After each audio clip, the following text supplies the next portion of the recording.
Hello दोस्तों, आज आज मैं अपने चैनल के माध्यम से क्लास 6 के चैप्टर फर्स्ट का मैं पढ़ूंगी और आप लोग उसको ध्यानपूर्वक सुने। मैंने चैप्टर को पढ़ के कुछ वन लाइनर पॉइंट बनाए हैं जो आपको अपने एग्ज़ाम के लिए बहुत ही फ़ायदेमंद होगा। तो चलिए आज हम पढ़ते हैं क्या, कब, कहाँ और कैसे। उसमें से पढ़ के मैंने कुछ पॉइंट बनाए हैं जो आपके लिए बहुत ही मददगार होगा। भारत में प्राचीन काल मानव जाति के आरंभिक क्रियाकलापों से 8वीं शताब्दी के पूर्वार्ध अर्थात 700 से 750 ईस्वी तक निर्धारित किया जाता है। पूर्व ऐतिहासिक काल में मनुष्य ने आग एवं पहिया का उपयोग सीखा, खेती एवं पशुपालन सीखा। इसी समय गांव, कस्बों तथा शहरों का विकास हुआ। 6ठी शताब्दी ईसा पूर्व में सुसंगठित राज्यों का निर्माण हुआ और वह कालांतर में विशाल साम्राज्य की स्थापना हुई। 6ठी शताब्दी ईसा पूर्व तक आते आते इन साम्राज्यों का विघटन होने लगा और छोटे छोटे राज्य अस्तित्व में आए। 8वीं शताब्दी के मध्य 750 ईस्वी राज्य धीरे धीरे कमज़ोर पड़ने लगे, परंतु व्यापार और नगरों का विकास हुआ। 11वीं शताब्दी तक नए सैन्य साधन और उन्नत उत्पादन तकनीक का विकास हुआ। इस्लाम के माध्यम से नई विचारधारा का भारत में आगमन हुआ और पुनः भारत में विशाल साम्राज्यों का गठन संभव हुआ। यह प्रक्रिया 18वीं शताब्दी के पूर्वार्ध में पतनशील अवस्था में आ गई। इसके साथ ही मध्यकाल का अंत हुआ। आधुनिक काल का प्रारंभ 18वीं शताब्दी के उत्तरार्ध में हुआ, जब पश्चिमी देशों के द्वारा नई विचार और नई प्रशासनिक व्यवहार भारत में लाई गई। उपनिवेशवाद उसके अंतर्गत किसी उन्नत देश किसी दूसरे कमज़ोर देश पर अधिकार कर उसका आर्थिक शोषण करना ही उपनिवेशवाद कहलाता है।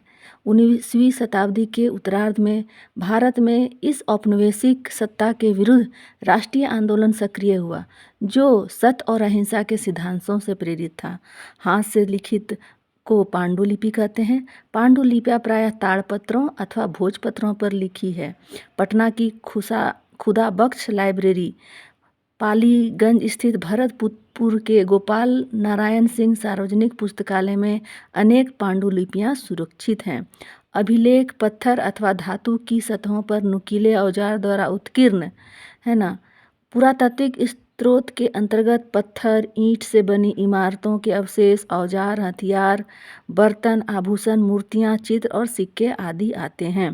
पुरातात्विक वस्तुओं का अध्ययन करने वाला व्यक्ति पुरातत्वविद कहलाता है। सिक्कों का अध्ययन मुद्रा शास्त्र कहलाता है।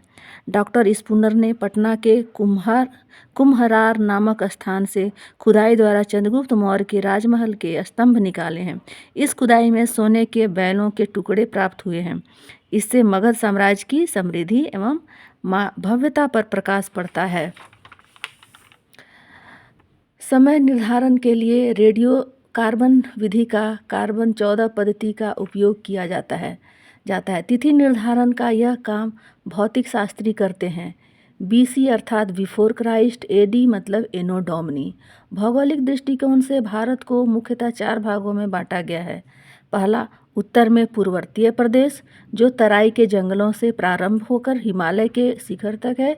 इसमें कश्मीर, कांगड़ा, कुमायूं तथा सिक्किम के प्रदेश सम्मिलित है।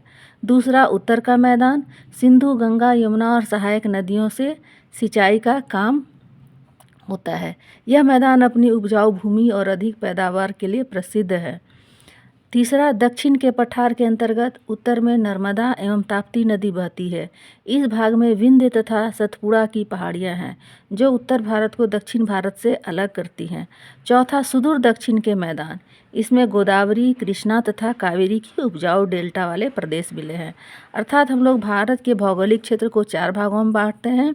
उत्तर में पर्वतीय प्रदेश, उत्तर का मैदान, दक्षिण के पठार और चौथा सुदूर दक्षिण के मैदान। भारतीय उपमहाद्वीप के उत्तरी सीमा पर स्थित पर्वत श्रृंखला भारतीय उपमहाद्वीप को पश्चिमी तथा मध्य एशिया से अलग करती है। बैबर, बोलन तथा गोमल दर्रा से भारत का संपर्क अफगानिस्तान तथा ईरान से बना रहता है। उत्तर पश्चिमी के मेहरगढ़ से लगभग 6000 ईस्वी पूर्व में लोगों ने गेहूं तथा जौ की फसलें उपजाई। यहाँ सिंधु नदी है। 25,000 ईसा पूर्व 25,000 नहीं 2500 ईसा पूर्व लगभग 4700 वर्ष पहले इन्हीं नदियों के किनारे नगरीय सभ्यता का विकास हुआ। उपमहाद्वीप के उत्तर पूर्व में गारो खासी जनजातियाँ, भिस्ती और नागा पहाड़ियाँ हैं। विंध्य के दक्षिण में ब्रह्मगिरी स्थल पर लगभग 3000 साल पहले लोगों ने महापाषाणी संस्कृति का निर्माण किया। महापाषाणी संस्कृति में मृतक को दफनाकर उसके चारों तरफ बड़े बड़े पत्थर गाड़ दिए जाते थे। विंध्य पहाड़ियों के उत्तर पूर्व एवं ब्रह्मपुत्र नदी के पश्चिम में गंगा एवं उनकी सहायक नदियाँ बहती हैं। विंध्य पहाड़ियों के उत्तर में स्थित कोल्ढीवा एवं चौपानी मांडो में सबसे पहले चावल के साक्ष्य मिले हैं। गंगा के दक्षिणी का क्षेत्र प्राचीन काल में मगध के नाम से जाना जाता है। देश का नाम कैसे पड़ा हमारे भारत देश का नाम? इंडिया शब्द इंडस से निकला है, जिसे संस्कृत में सिंधु कहा जाता है। इंडिया शब्द इंडस से निकला है, जिसे संस्कृत में सिंधु कहा जाता है। लगभग 25,000 वर्ष पहले उत्तर पश्चिम में से आने वाले ईरानियों तथा यूनानियों ने सिंधु को हिंदोस अथवा इंडोस कहा तथा इस नदी के पूर्व में स्थित भूमि प्रदेश को इंडिया कहा।